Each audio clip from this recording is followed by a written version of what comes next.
Hello friends, M के steno practice YouTube channel पर आपका स्वागत है। आज की वीडियो में आपको IBPS PO के नोटिफिकेशन के बारे में संपूर्ण जानकारी दी जाएगी।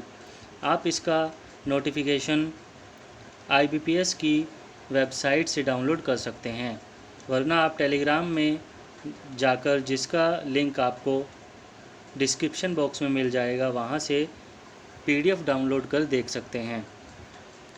आज की वीडियो में आपको IBPS PO की संपूर्ण जानकारी दी जाएगी, जैसे कि जिस भी बैंक ने वैकेंसी निकाली है उनके नाम, इम्पोर्टेंट डेट्स जिसमें फॉर्म फिल करने की डेट, एग्ज़ाम प्री और मेंस की डेट भी दी गई है, और एज के बारे में बताया जाएगा, सिलेबस के बारे में बताया जाएगा, और एग्ज़ाम देते वक्त जो इम्पोर्टेंट गाइडलाइंस दी गई है IBPS द्वारा उसके बारे में संपूर्ण जानकारी दी जाएगी, और वैकेंसी की सभी डिटेल्स, फीस और सिलेबस के बारे में बताया जाएगा।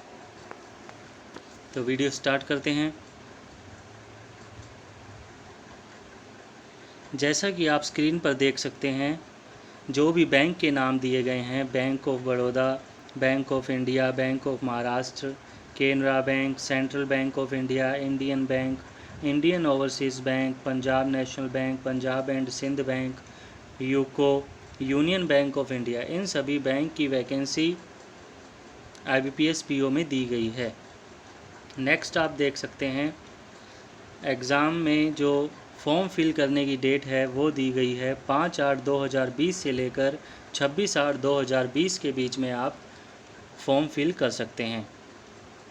और जो इम्पोर्टेंट डेट दी गई है इसमें ऑनलाइन एग्ज़ामिनेशन प्रीलिम्स की प्री की जो ऑनलाइन एग्ज़ामिनेशन की डेट है वह भी दी गई है। 3/10/10/10/11/10 को एग्ज़ाम आपका प्री का होगा, यानी 3 अक्टूबर, 10 अक्टूबर या 11 अक्टूबर को आपका IBPS PO का प्री एग्ज़ाम होगा। इसका मतलब है आपके पास लगभग 2 महीने हैं तैयारी करने के लिए। उसके बाद अक्टूबर या नवंबर के महीने में आपका प्री का रिज़ल्ट आएगा। उसके बाद मेंस का एग्ज़ाम 28/11/2020 को रखा गया है। जैसा कि आपको पता है, 3 फेज़ में IBPS PO की वैकेंसी कंप्लीट होती है, प्री, मेंस और इंटरव्यू। प्री और मेंस की डेट आपको दी गई है। इंटरव्यू जनवरी या फरवरी के महीने में कंडक्ट कराया जाएगा। और जैसा कि आप स्क्रीन पर देख सकते हैं, IBPS PO का फॉर्म फिल करने के लिए एज क्राइटेरिया में मिनिमम 20 ईयर्स और मैक्सिमम 30 ईयर्स के कैंडिडेट ही फॉर्म को फिल कर सकते हैं। बाकी आपको कैटेगरी के हिसाब से इसमें रिलैक्सेशन भी दी गई है। SC ST के लिए 5 साल और OBC के लिए 3 साल की रिलैक्सेशन दी गई है। A candidate must have been born not earlier than 2/8/1990। अगर आप 2/8/1990 से पहले आपका जन्म हुआ है तो आप यह फॉर्म नहीं फिल कर सकते, और 1/8/2000 के बाद आपका जन्म हुआ है तो भी आप यह फॉर्म फिल नहीं कर सकते। नेक्स्ट आप यहाँ पर देख सकते हैं सिलेबस के बारे में। प्री, मेंस और इंटरव्यू में इसकी वैकेंसी कंप्लीट होती है। प्री का आप सिलेबस देख सकते हैं। 3 भागों में प्री का एग्ज़ाम होता है। इंग्लिश लैंग्वेज 3 सब्जेक्ट आते हैं इसमें, इंग्लिश लैंग्वेज, क्वांटिटेटिव एप्टीट्यूड और रीजनिंग एबिलिटी।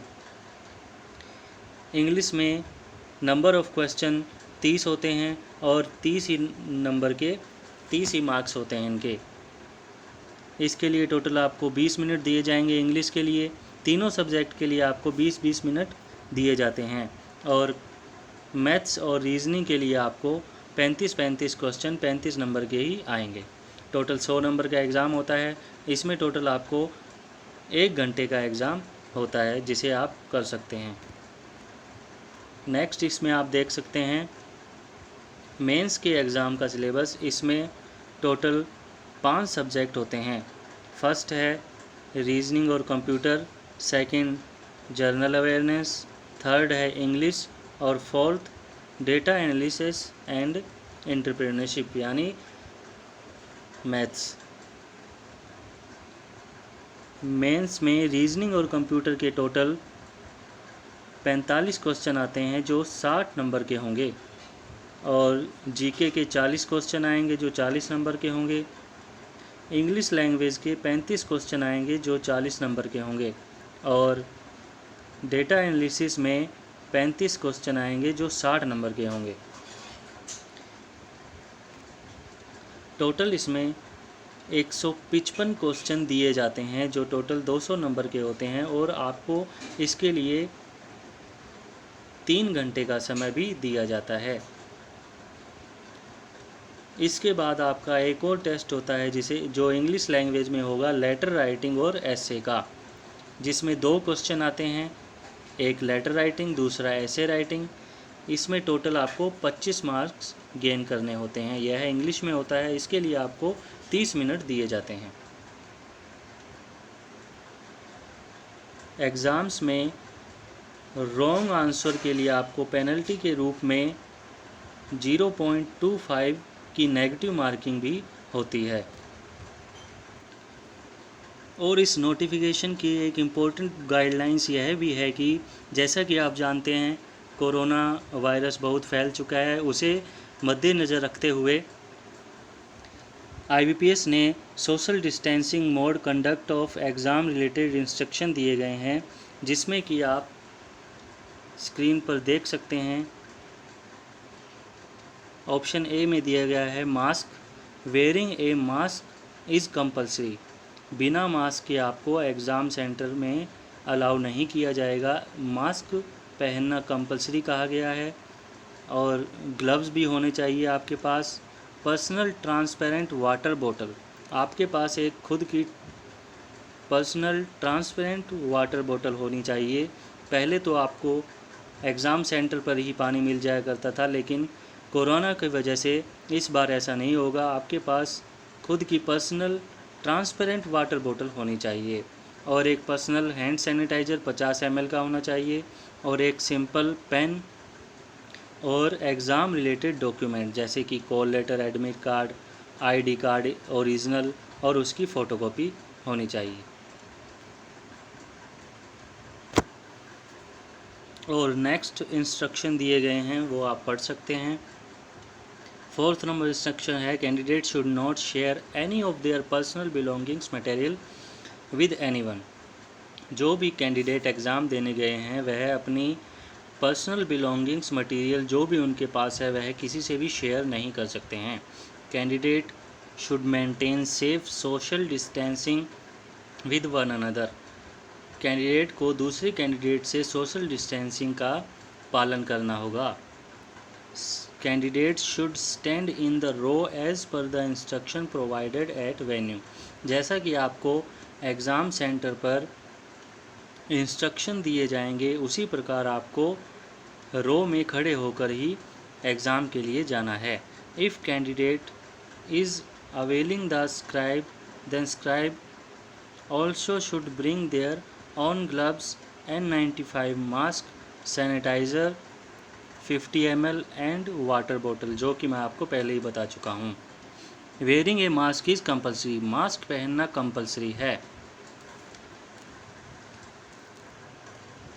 नेक्स्ट आप यहाँ देख सकते हैं, एक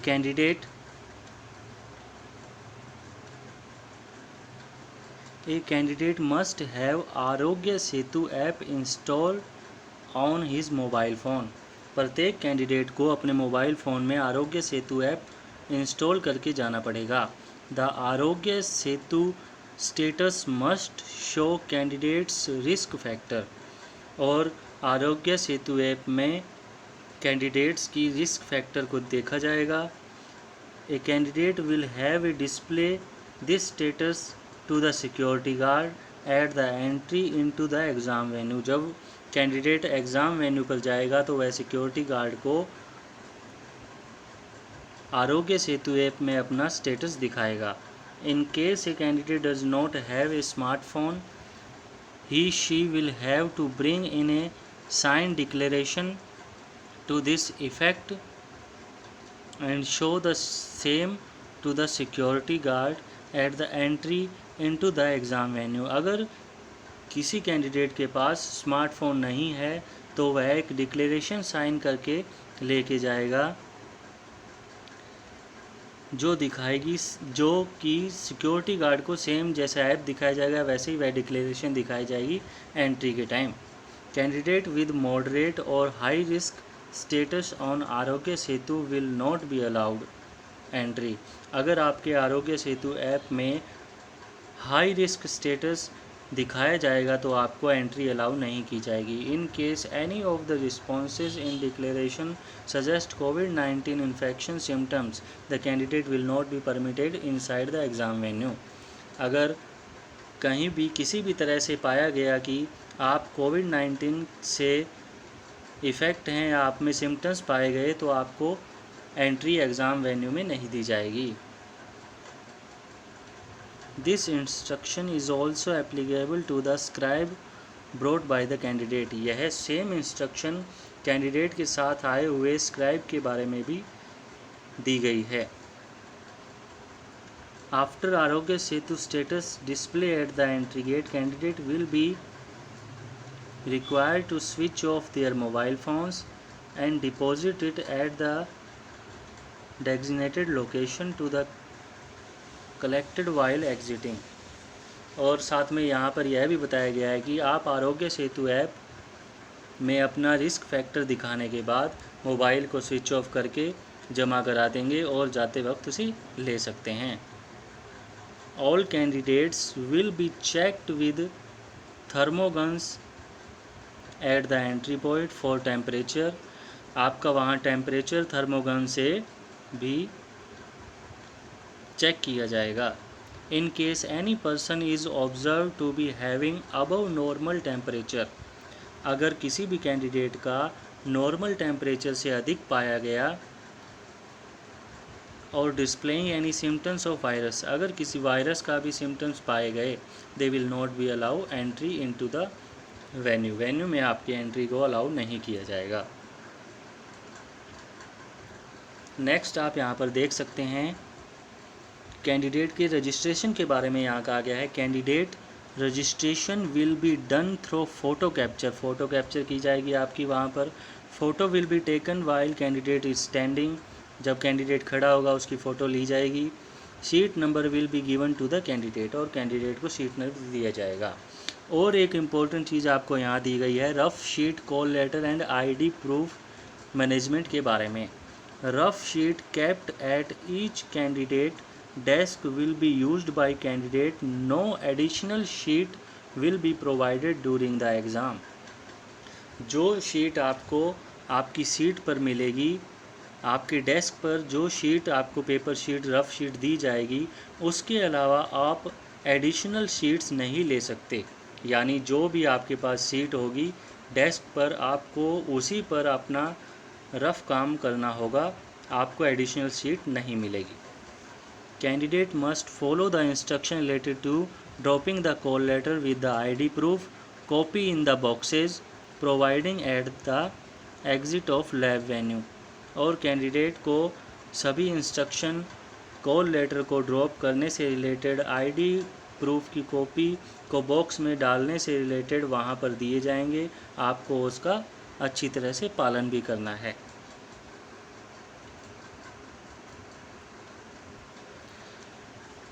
और आप यहाँ देख सकते हैं एग्ज़ाम फ़ीस को बढ़ा दिया गया है। जैसा कि RRB में किया गया था वैसा ही सेम यहाँ पर एग्ज़ाम फ़ीस का स्ट्रक्चर रखा गया है। SC ST PWBD कैंडिडेट्स के लिए 175 रुपये फ़ीस रखी गई है। और जो ऑल अदर्स कैंडिडेट जैसे कि जर्नल, OBC, EWS के कैंडिडेट हैं, उनके लिए यह फ़ीस बढ़ाकर 850 रुपये कर दी गई है, जो कि पहले 600 या 650 रुपये थी। इस वीडियो में आपको IBPS PO के बारे में संपूर्ण जानकारी दी जा चुकी है। अगर आप इसे नोटिफिकेशन को और भी पढ़ना चाहते हैं डीपली, तो आप डिस्क्रिप्शन में दिए गए टेलीग्राम चैनल के ग्रुप को ज्वाइन करके वहां से PDF को डाउनलोड कर सकते हैं, या फिर IBPS की ऑफिशियल साइट से भी इसे डाउनलोड कर पढ़ सकते हैं। धन्यवाद।